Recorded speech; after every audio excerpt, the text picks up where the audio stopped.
AITA for telling my boyfriend to go F himself? Story 1. My 23F boyfriend 24M hosted a UFC night, and he invited me to go, but I had dinner plans with my good friend 23F, who is also my roommate. I'll call her April. After dinner, I told my boyfriend I was about to leave for UFC night, and he suggested April come along since there were already 8 people there, and he thought it would be fun. April and my boyfriend get along well, so I agreed. My boyfriend arranged an Uber for us, and when we arrived, he let us in. We settled down with the group, but things took a turn when one of my boyfriend's friends, Jake, started making uncomfortable comments. For some context, April and I are both black. My boyfriend is Indian, and his other friends that were there range from white Indian and Arab. Jake asked April and me if we were related, seemingly because we're both black. Despite our clear denial, Jake persisted, making us increasingly uncomfortable. April called Jake out and asked him why he kept asking these questions, but he just doubled down. During the fights, Jake continued with insensitive remarks, this time about the appearance of the female fighters who were Chinese. He then turned to April and me again, suggesting we look like each other. This time my boyfriend added in that he didn't think we looked related, but maybe it was that we were both wearing glasses. April was visibly getting annoyed and uncomfortable, so we eventually decided to leave. As we were leaving, my boyfriend quietly asked if I was mad, to which I replied that we'd talk later. In the Uber home, I texted him expressing my disappointment at his lack of support. Over text, my boyfriend explained that he didn't confront Jake because he was worried Jake might react violently, as he tends to when drunk. He also mentioned making a comment about mine and April's glasses as an attempt to defuse the situation. Despite my boyfriend's explanations, I felt let down that he didn't stand up for us or acknowledge the situation afterward. I became so frustrated that I told him to go FVK himself and hung up the phone. Our conversation didn't resolve much, and I'm left feeling like our relationship might be over because I can't be with someone who won't have my back in situations like this. I feel especially bad because April doesn't know any of those people, and my boyfriend, who she has a good relationship with, couldn't even say anything to us to say sorry. AITA? First comment. He might have been a bit flustered at the whole situation and has a brain freeze moment, to be fair. You are well within your right to be uncomfortable and kick up a fuss. But as a guy, I want to add one thing. I don't think girls realize how dangerous a lot of guys can be. I know this comes across ironic because girls are obviously aware of guys towards women. But I think you might not realize how dangerous men are to each other. It's something I've noticed a lot. You have to realize if a man and a woman have a confrontation either at a party or something similar. Yeah, it can get physical. However, as soon as it's a guy vs guy situation, things can go extreme real fast. Guys know how dangerous guys are, and weapons like knives become far more common in arguments like that. That's why a lot of guys will tend to try calm down or hand wave situations like that away. I'm not trying to be cis, there are lots of things about women guys don't understand, but just know a guy vs guy fight breaking out, especially when drink is involved, easily leads to someone dying. Second comment. I have never considered that other men stay silent because they are also afraid of our aggressors, and that makes so much sense to me. We assume that all men can stand up to anyone, but men get bullied also. And men are much more likely to murder a man they don't know. I actually have empathy for all of you. A drunk asshole made everyone uncomfortable. I think the fact that your boyfriend asked if you were mad means that he knew how you were feeling, but he didn't know how to defend you without putting himself in physical jeopardy. He had decided the safest thing was to let him run his mouth off.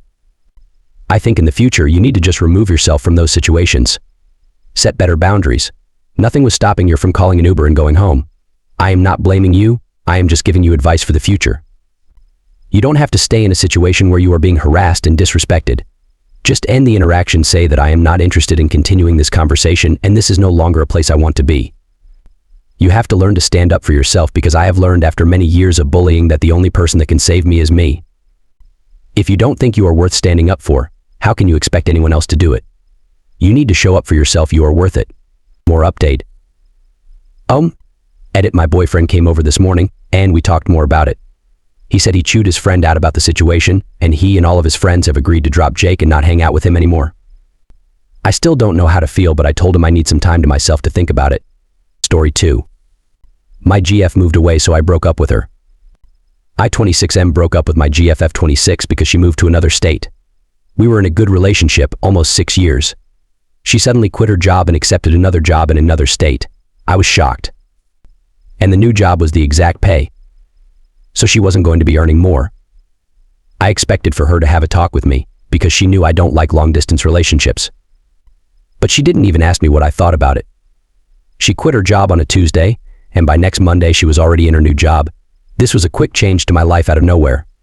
A few months go by and I start feeling a bit odd about it. She never asked me what I thought about this decision that she made. Of course she can do what she wants. It's just that I felt that she didn't consider my feelings at all. So because of the distance, I started getting suspicious about her behavior. She went out with her female friends, but in her Insta stories I saw dudes with them, but she never mentioned them. Another thing was that she never uses a hat cap. She hates to wear them. One time we were in a video call, and I saw a cap on her nightstand. Another thing was that when she came home to visit me, when we were having sex, she acted different. She talked to me differently and wanted me to treat her different, rougher sex. She was never like that. I thought the worst. 5 months go by, and during one of her visits home, I told her how I felt. I told her that I was hurt that she just left without talking with me first, and that long-distance relationships aren't for me. She said that she didn't want to talk to me about it because she knew what I was going to say. I had already made up my mind to this point. So I just told her that I don't want to be in a long-distance relationship with her anymore. It's been more than 2 months and we haven't contacted each other. I didn't tell her about my suspicions, BDTO. So AITA for breaking up with her like that? First comment. NTA ... I mean, you were together for 6 years. That's not an insignificant amount of time, especially these days when many people don't last past a CPL years. This was a huge, life-changing event, and she didn't even discuss it with you. Didn't ask your feelings about it, see if you wanted to move with her, anything. You're nicer than me because I'd have ended it right then. I'm not doing long distance. Not worth it, and it rarely works out. Why be with someone you can't actually be with but a few days here and there? Add in all the other suspicious behavior, and one can only conclude she was either already cheating and moved to be with them, or she started cheating after she moved.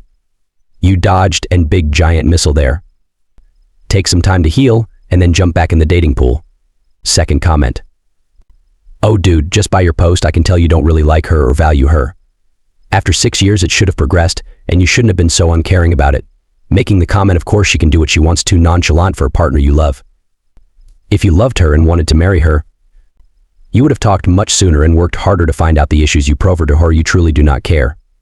There just seems to only be a little concern about the change it caused in your life and how you don't like LDR, nothing about the relationship or her itself. Did you ask her why she left? I bet it is because you never acted like you gave a shit and only used her as a placeholder. I hope you can make the next person you date feel valued and respected as a partner. Don't string them along for your convenience. More update. Edit. I didn't clarify that my ex was supposed to come back in a year. This was a 1-year job. 2 to 3 months in, she then said that it might be 1.5-year job. So the idea for her, I think, was to come back. She has all her friends and family here, so I do believe she will come back eventually. Of course, there are some other stuff in our relationship, but I didn't want to make this a long post, so I just shared the essential reason I broke up with her.